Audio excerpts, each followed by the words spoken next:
got the dude holding the flag and he shrugs. So yeah, I what do think the stars good. mean, guy? What do you? Don't shrug at me. Okay, all right. Let's get into it. xJcoolJ versus Wess. Game number 1. Wess still sticking with that Thea that we saw him earlier against Sandstorm with. Battle of the new and the old here in terms of meta legend picks. Asuri kind of definitely in sort of recent meta history had her heyday, and then a lot of people just kind of took a step back and stopped playing her. I know like Godly was one of the people who used to play Asuri and then immediately jumped ship to Lucy and like so many other players. But of course, if we're talking about the new, we're talking about Thea here. Yeah, Thea, one of the newest legends to the game, newest to be legal to play at the very least. xJcoolJ though, gonna get the first KO, that falling side air, catching Wess as he gets a little bit too close to that corner. Wess here just kind of sitting in the middle of the stage, looking for the next weapon spawn, but xJcoolJ ended up grabbing it. Oh, just back-to-back in-lights, picking up each one. Hoping to chase into the sky, doesn't actually get the KO on that, but he's adding up some decent damage here. xJcoolJ here on a bit of a run today. See if he can keep it going here against Wess, who just had an amazing set against Sandstorm. It almost slipped away from him for a second, but of course Wess really turned it up towards the end. But right now, Wess needs to turn it up because he is struggling to finish this stock off of xJcoolJ. Nair helps him chase dodge up, but a downlight side air keeps him off stage. No GC NSIG to come back up. A bit of sweat beads. It seems like a lot of what xJcoolJ is doing is just like classic, this is how you play against Lance, of like over-spacing everything so that when they dare into the ground and go into that landing lag, you're right there just out of range of their move and you can move in and throw out the sword. D-Light, beautiful NSIG choice. That was an incredible option for xJcoolJ to bring out, and now he has a 2-stock lead on Wess that didn't bounce off the stage. It completely forced Wess around the corner and actually got the spiking KO for that. Man, what an option that xJcoolJ just grabbed. Dude, he actually straight up knows the matchup. The way he positioned around that signature from Wess, that down sig, he even spot dodged the startup of it in case it comes out, and then gets the end sig to cover any panic jumps that Wess might throw out. xJcoolJ currently up 2 stocks to 1 over Wess. Now, of course, xJcoolJ coming in PR8, seed number 9, compared to Wess's PR5, and I believe he's also seed 5. Yeah, seed 5 as well for this tournament. So xJcoolJ basically having double the seed, but he also has double the stocks right now and might be finishing this one off if he confirms the edge guard does hit the recovery after the dodge came out from Wess. Didn't quite get that Nair, but he still has that weapon control. Nair this time will connect onto Wess, but it's not going to be enough to KO just yet. Okay, Wess challenging a little bit, but the side air from xJcoolJ, and he's got the lead. Let's look real quick at what xJcoolJ has done so far. He took out Delta. Okay, yep. Who had the amazing 3-0 against you, so that was probably a big confidence builder for xJcoolJ. Let me look back in their actual pools. xJcoolJ took out Blitz. That was a game 5 situation, so had some tough matches. Also took out, let's see, Hermison as well. And now I don't want him to win because I love Hermison. He's one of my favorite players of all time. But xJcoolJ showing us amazing Asuri gameplay. I haven't seen too many Asuris in current 1v1 meta. Yeah, this matchup right now is basically just like a challenge. It's the two wolves in Foda's heart, right? 3, 2, it's his old main versus his new main, just battling it out. And now we're going over to a different map. It's going to be Fortress of Lions. We'll see how well this works out for Wess, as he's currently behind in game count. Now, last time these two players could have met was at Dreamhack San Diego, of course. They didn't meet in actual bracket, but Wess did place better, coming in at 17th compared to xJcoolJ's 25th. But they both got 33rd at the World Championship. Again, didn't meet each other in bracket, but placed at similar levels in 1v1s. Ultralight not going to catch the dodge there from xJcoolJ. Wess with a slightly better start, slide charging the NSIG. SJ going lower. Weapon toss hits, able to pick it up. No recovery thrown out. There's Instead the punish. catches the landing. That was a beautiful punish on that landing. xJcoolJ was so high in the air that there was really no chance that he wasn't going to be able to make it back. Even with just raw drift alone, didn't really need too many options to get back. So Wess was positioned perfectly to punish that landing. I don't even think he let him technically land. He caught him like right as he was coming in. The landing gear was down. It seemed like those tires almost kissed the ground, but no. Wess was there to send him over to the blast zone. Might do it again. Nice decisions coming out from Wess, getting a lot of hits onto xJcoolJ. XJ really not able to find any sort of response damage just yet. There is a weapon spawn on the field. Not sure if either player wants it. I definitely don't think Wess wants it, but I don't know if xJcoolJ wants it. It seems like he's just going to stick with the sword here. His sword was working really good so far. That's one of the reasons he has that first game victory where he had that 2-stock lead, but all of a sudden now it's the other way, and Wess has a 2-stock lead, arguably in a better position because he's only in the orange, and he's still trying to juggle xJcoolJ. He just spawned in the game. He was still white. He wanted that turnaround from XJ. XJ has the sword in hand now on the left side, goes for the sword recovery there, just trying to catch him. Oh snap, good jump there from xJcoolJ, gets away from the read from Wess.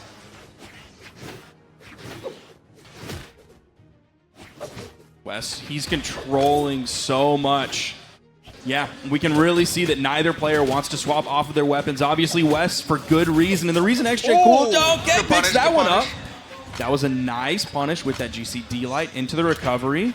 Now he actually is swapping over to the Katars here. Let's see how that damage build is compared to what he did with the sword. That neutral light getting okay. Just one more hit for Wess, and he's going to close out game number 2. Charging it up, xJcoolJ just staying on that soft platform, not going anywhere near that down sig. Nice punish there from Wess after the double with D-lights. Fast fall. That was a good weapon toss. And there you go. Wess is going to clean that one up. 2-stock lead, only in the yellow. It seemed like xJcoolJ, based off of that neutral signature punish that we saw in game 1, like he knew the matchup perfect. And then all of a sudden, it seemed like he just doesn't know how to play against Boots anymore because Wess really put it to him. Yeah, it's so interesting because I think xJcoolJ actually does legitimately know the matchup against specifically like Thea signatures, because like there's a lot of Theas out there who, when she got released, were basically only doing six, right? Yeah. But then now that Wess is kind of playing just more standard neutral, he's just playing some really clean boots at high speed, then xJcoolJ is starting to struggle a little bit more. 3, 2, 1. Now we're going over to small Brawlhalla. No legend swaps whatsoever. Let me see if we can. I actually don't have a link to his Brawlhalla here, so I don't know what his level is looking like on the Asuri, and I don't know like what his other top legends are. I would imagine Asuri is probably one of his highest, even though he is using the white color scheme compared to the black one. Usually, like, mains love to use the black color scheme. I mean, it is a sign that you had hit level 25 on that legend, but you know what? Some people like that cleaner white. Okay, good read there with the double down line into the recovery. xJcoolJ. Katar's really coming alive here. Wess going to be looking for the weapon spawn. Gets hit twice. Grabs the lance here. He's not even going to attempt the edge guard. He's just going to stay back. He even lets Wess get back on the stage. Charged for a little bit extra there from Wess. I was wondering if he was going to go in with a real major commitment in the edge guard when he had the lance in his hands, but no, it's just the weapon toss. There's a nice side air. Of course, the stronger hit on that one. There is another weapon spawn. I almost expected him to immediately throw it away and pick up that second, but he's going to let xJcoolJ get over to a set of Katars. Recovery, not going to quite do it for Wess. Oh! Tried to get another neutral signature spike there as a punish, but Wess was just too low for that one to pick up. And that is going to end the lead, or at least the stock lead that xJcoolJ had. Wess is about 100 damage behind. Hopefully XJ can get a weapon, which he grabs. It's going to be that sword. D-light into the side air. Wess going to recover low here. XJ is going to go down there and meet him before disengaging and going back to the main platform, picking up a neutral light. Just staying on this corner here, catching Wess. Got him with that neutral light. Side sig thrown out. Wess knows that that's a burn dodge, but he can't get the extra hit that he wanted. Nice down air, nice little weapon toss there. Kept XJ pretty safe. There is a spawn on the field in case either player wants to swap. Wess recovering in kind of the wrong direction. Not sure if that was a bait, maybe a misinput. XJ staying really favoring the left half of the stage. He didn't really cross that middle line. Even then, just now, he really only went up to it and met it. Wess has to get more damage out here to take down this stock of xJcoolJ. Neutral light. Wess challenges with a raw dare. Doesn't end up getting a hit on either side. Neutral sig came out from both players. There's the side air from Wess. Yet another side air from Wess. No major commitment in the edge guard. We saw him commit towards the end of last stock. There's yet another side air from Not the enough. edge. One more's got to do it, right? I mean, Thea does come in with a lot of movement speed, but her strength isn't that bad. This is small Brawlhalla. Wess struggling to finish off this stock of xJcoolJ.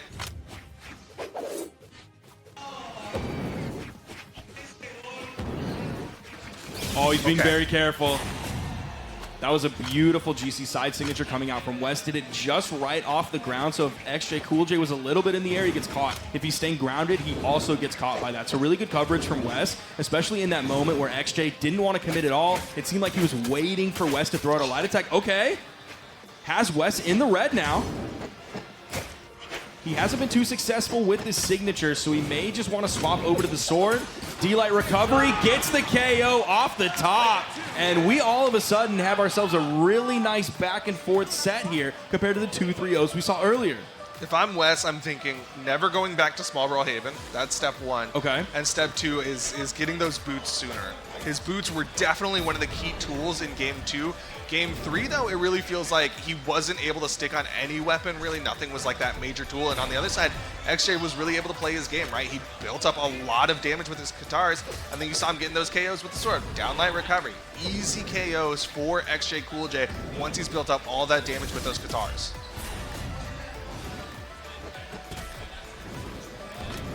His guitars really were looking so much better last game, or at least we actually got to see them show what the potential is, what they're actually worth. Compared to the first game, that was really sword dominated. Wess is probably feeling some serious pressure here. Yeah, I mean, he knows of the that a South victory- Americans, who's left in the top side of things? He knows that a victory would be really nice. Obviously, moving into the top 8. He knows he's he's looking at a player. I'm going to say this with like a major air quotes, like xJcoolJ, after he just took out a player like Sandstorm. So I could definitely see a little bit of a mental hang-up here if you didn't give xJcoolJ the respect that he deserved, and then all of a sudden you sit down and you're like, I actually have a fight on my hands. I got to worry about this. And he's swapping over to the Tesca. This is the legend that he was playing yesterday in 2v2. Swapping over to this legend yesterday helped him do as well as he did with Lorez to get second. Yeah, I like this swap. The boots were definitely one of the key weapons, and you're seeing him already. He's still got feet, even if he takes off his shoes as he gets the down airs onto xJcoolJ, and he's putting back on a different pair of boots. That was a 22-second stock. I don't know, do we get to call that a 0 to knockout? I'm not sure if we can consider that a 0 to knockout. It's not really a 0. Wow. Incredible work from Wess, showing again the immediate change that happens when he locks in this Tesca. He shows how devastating his boots are. Fadeaway Sair coming out from xJcoolJ. Now it seems like xJcoolJ is a little bit more cautious with how he wants to approach Wess. Has to respect this swap over to Tesca. Okay, didn't quite get the read there. It's a little delayed. Going back over the boots. Nice lead here for Wess. Now, of course, we're not on small Brawlhalla here. We're over on the Demon Island, tiny sidewall. XJ might have to deal with some more offstage pressure. Obviously, we saw the pressure that came out in the beginning, that extended edge guard situation, but XJ's got it as well. Ground pound comes out. Juggling the weapons, now going back over to the guitars. Gauntlets in hand for Wess. Classic matchup here, Gauntlets versus guitars. Side light, okay. Was expecting a dodge down maybe, so he went for that fast fall in there. Both players not really making any huge commitments. Wess did have the recovery. You saw XJ immediately fast fall to get away from that downward moving hit, the same way that you would try to escape. Okay, he's not going to be able to escape that one. The spin around, bounce off the ground, and gets the KO off of it. Wess, again, with a massive lead this game. You know he wants to maintain it. He wants to take this one to game number 5. Hits the nair, not able to get that follow-up. xJcoolJ doing a really good job dodging down after getting hit by that nair.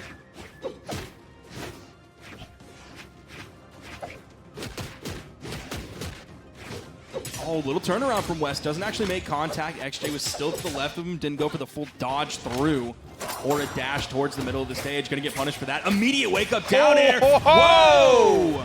He got so much off of that. Yeah, Wess got a downlight ground pound, but xJcoolJ got a stock, and now it's final stocks for both players. Weapon advantage to xJcoolJ, but couldn't deny the boot pickup. I honestly can't even believe that Qatar recovery KO'd on this map because I feel like I never see a Qatar KO on this map with the recovery.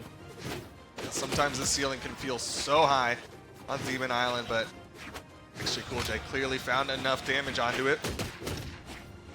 Forced over into the edge guard.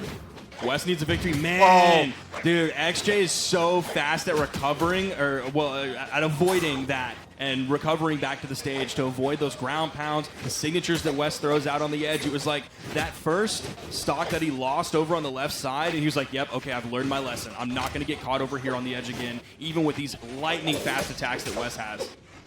Oh, xJcoolJ, he's bringing this one back. He's adding up those hits. He's dodging through those edge guards. Wess finds a recovery, not quite enough. Not even sure if a Sair will do it, but xJcoolJ comes in, hits him with the bottom swing and the side sig. Is he going to punish the landing? Yes, he does. D-Light side air. Tossing the Qatars away, getting back onto the stage. Where's the weapon spawn? Wess wants it. Left side, it's the boot, or it's the gauntlets. Wants the boots. Doesn't hit the downlight. Dude, if XJ clutches this, he's amazing. He's not going to grab it. Woo! Is right here. A sigh of relief for the South American as well as everyone rooting for him. We're going to game 5, but Wess knows this is a tense situation here. You don't look like Wess does right now unless you know how intense that was and how close that was and how stressful that situation is. The dodge down, he got caught by it. And I don't think you're really seeing him dodge down on the edge anymore. It was like the beginning of that, then all of a sudden he was really utilizing the fast falls more so that he did have the dodge in case he needed it later on. Yeah, xJcoolJ was definitely picking and choosing when he wanted to use his dodges as that game progressed. But even so, like with how explosive that start was, xJcoolJ was really bringing this one back. There was a world where xJcoolJ managed to close this one out. We started seeing him incorporate some wake-up attacks as well. Like, that was the wake-up down air that we talked about, and then the clip right before that, we saw him come out with a wake-up GC side light instantly after getting hit early on in his stock. But that side air, that's what Wess was looking for. And let's see the moment of victory here for Wess. Yeah, he knows how rough that was. There is no LFGs after that one. That was very much like I was on the chopping block. Yep. There we go, game number 5. Wess sticking with the Tezca, xJcoolJ sticking with the Asuri. Over here on Apocalypse, does have the soft platform here. That's going to be completely different than what we saw on both Small Brawlhaven and the Demon Island. Ooh!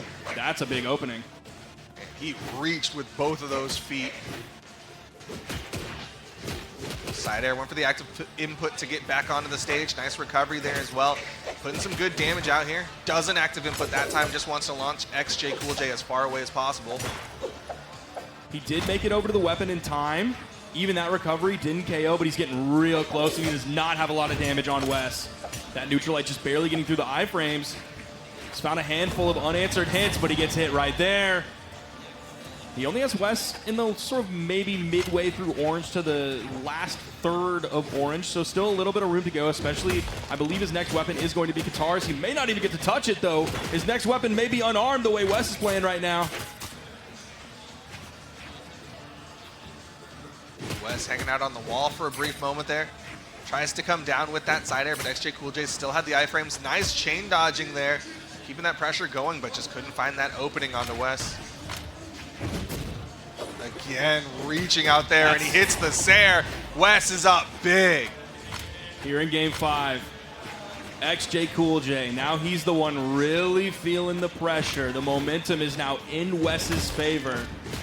Massive 2-stock lead. The boots are devastating, and it's still going. Oh, nice pickup, though. Yeah, good turnaround there from xJcoolJ.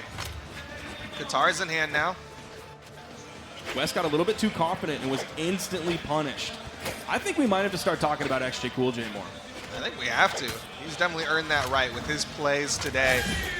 But definitely would talk about him more if he ends up winning this game, because he'll be going into the top 8. Wess comes in, hits the side sig, ground pound, edge guard. Here's the Sair. Wess doesn't need more. He's closing it out. 3, 2, over xJcoolJ. And that was almost a JV2. He was very much in the light yellow on his second stock. That is a tough loss for xJcoolJ, but his run is not over. And that was a proper, as Polymonto would call it, a pendulum, swinging back and forth. Game 1 was XJ, Game 2 was Wess, Game 3 was